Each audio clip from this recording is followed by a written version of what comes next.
Good morning, ladies and gentlemen, and I bring you warm greetings from the people of Kenya. The 20th century witnessed the greatest socio-economic and even political and cultural transformation than humanity had ever witnessed in the entire history of its existence, thanks to the technological innovation that we see. It is easy to forget that the internal combustion engine enabled humanity achieve speed on Earth, flight across skies, and explore outer space, and that from atomic energy and nuclear power to the television and X-ray, as well as the microwave and magnetic resonance imaging, humanity was able to solve problems that seemed insurmountable for millennia, thereby unlocking possibilities which made new modes of economic and industrial organization inevitable, transforming societies, economies, and states for good.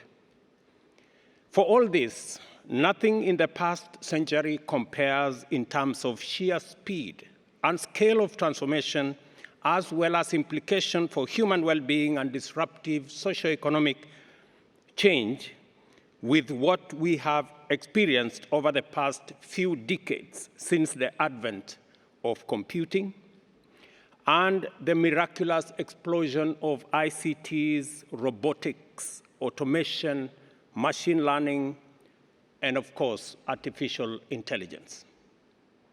All change produces its winners and losers, just as in the petroleum-powered age. The silicon-powered era is caused a mass extinction of professions and ways of life and replacing them with new ones. Similarly, the possibilities unleashed by the new industrial revolution are also redefining the opportunity and threat terrains across sectors. There has never been a time when thresholds of change were not only periods of intense debate, but also controversy. Innovations elicit resistance and attempts to suppress or adapt it to the status quo. The fear of the unknown can be a real and huge drawback to progress, and governments, however, if they are to remain relevant, agile and responsive, must, as of necessity, move, facilitate, encourage, and champion change. From our experience with innovation in Kenya, I would say that it is wise to be vigilant against adverse implications, antisocial applications, and other threats that can arise due to unregulated or reckless experimentation with unsafe, scientifically untenable, or theoretically unsound technologies.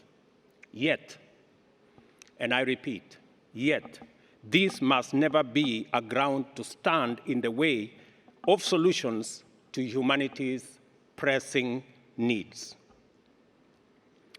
Our proudest moment as Kenya, which has come to define our country in the digital technology space, is mobile money, and Mokhtar Diop has referred to it shortly, which first emerged in our country as M-Pesa. When Safaricom launched the service 17 years ago, the country's banking sector was up in arms, pointing out that Safaricom had set out to conduct banking business without either obtaining a banking license or undergoing the rigors of banking regulation. For its part, the public eagerly embraced the liberating efficiency of mobile phone-based cash transfer. Many types of businesses quickly saw the benefit of cashless transaction and persuaded banks to enable them conduct their banking over the phone. After rigorous debate, Kenya opted to face the future with courage, and M-Pesa became the legendary driver of trade and commerce that it has become, transacting $1.2 billion every day serving over 5 million enterprises, 61 million customers across 8 countries and counting. In Kenya, we understand that the soul of innovation is the constant endeavor to meet public demand by providing solutions to problems, efficiently delivering effective services, and transforming challenges into productive opportunities. With this understanding, we have exploited our digital revolution to transform the public and private service delivery landscape, enabling government to reach more people, accelerating the performance of key sectors, serve the previously marginalized, achieve inclusion, and improve the well-being of all, especially vulnerable and disadvantaged groups. Using mobile phone-based digital technologies, we have, for example, been able to register 5 million farmers and facilitate timely last-mile delivery of appropriate farm inputs. In an economy powered by an informal sector which provides over 70% of employment and contributes to more than 75% of our GDP, our transformation agenda in Kenya dictated that affordable credit and financial inclusion be made available to the majority as a matter of urgency. The Financial Inclusion Fund, or the Hustler Fund, has made this nearly possible, liberating millions from predatory lenders through a digital lending and savings platform powered by our telcos. Affordable credit is now a normal part of everyday business in our MSME sector. As we speak, the Hustler Fund serves 18.2 million customers and has disbursed $280 million in the last 1 year. Motivated by the resolve to achieve universal health coverage and make high-quality medical services attainable throughout the country, we also have deployed 107,000 community health promoters to serve in every village in Kenya, attend to citizens at their homes, capture diagnostic data with digital devices, and supervise medics using mobile phone. Recognizing that the efficiencies of technology extend beyond speed and security to inclusion, transparency, and integrity, we are now finalizing the process of enhancing e-government by digitizing all government processes and automating public services to make them accessible to all citizens. In the last 1 year, we have digitized government services from 5% to 80%. The plan is to make government 100% digital by the end of this year. From the difficult conversations Kenya had at the advent of our digital revolution in 2007, we have fully embraced the brave new world of digital governance and service delivery, together with all the benefits it brings. There is no doubt that changes, threats, and dangers exist, as they inevitably do in every field of human endeavor. What is required is unrelenting vigilance on a global scale, achievable through collective action, involving leaders and citizens in the public and private sector, back home and internationally. I will give you a personal experience. When I went to one village, and this speaks to the power of energy, technology, and youth in our continent. I went to one college in a village 400 kilometers from Nairobi in Kaiboi. And I meet this young man, Brian. And Brian is a diploma student who, because of the internet, because he has a computer and there is electricity, he now works for an AI company in Germany. Mind you, Brian does not have a passport. He has never been to the city of Nairobi. But because of technology, internet, and electricity, he now works not for a supermarket, but an AI company in Germany. That is what technology, innovation, power, and internet can bring. Previous approaches to climate action have placed the world's economies in a difficult position of having to choose between development and climate action. At the first African Climate Summit held in Nairobi in September last year, Africa defined its place in this discourse. With its abundant endowment of natural resources for green industrialization, including resources for green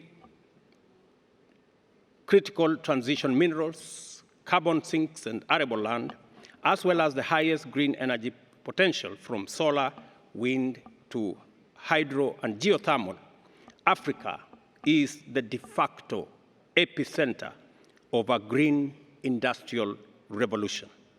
It is no longer tenable nor sustainable to extract natural resources from Africa, processed elsewhere, using green gas-emitting technologies. Green industrialization in Africa will simultaneously address unemployment, reduce inequality, discourage migration, while enhancing manufacturing efficiency and industrial sustainability. All it takes is investment, which calls for a measure of boldness and intentionality, like that which channeled investments that turned the desert of Middle East to give us flourishing, futuristic centers like Dubai. We must not allow the fear of the future unknown deprive bright youngsters like Brian of opportunities. If we sacrifice the benefits of progress hoping for security, we risk losing both. And if ever there was a case for great urgency in formulating a framework for deployment of AI and machine learning, young Brian and his cohort places it in sharp focus. We must not hesitate to mobilize collective action and even anchor it through a dedicated multilateral agency concerned with how humanity will flourish on a thriving planet in the future, where we can all contribute resources and knowledge to improve our collective chances of winning now and winning in the future. Let me give you one final touch. Our tourism product has always been sustainable. Millions of tourists each year come to experience the global phenomenon of magical Kenya, a total of scenic beauty, unique flora and fauna, beautiful culture, and delightful hospitality. However, Kenya is not just the Silicon Savannah that is globally competitive digital ecosystem where solutions are constantly developed. Our Savannah grasslands plain is the theater where the earliest man confronted nature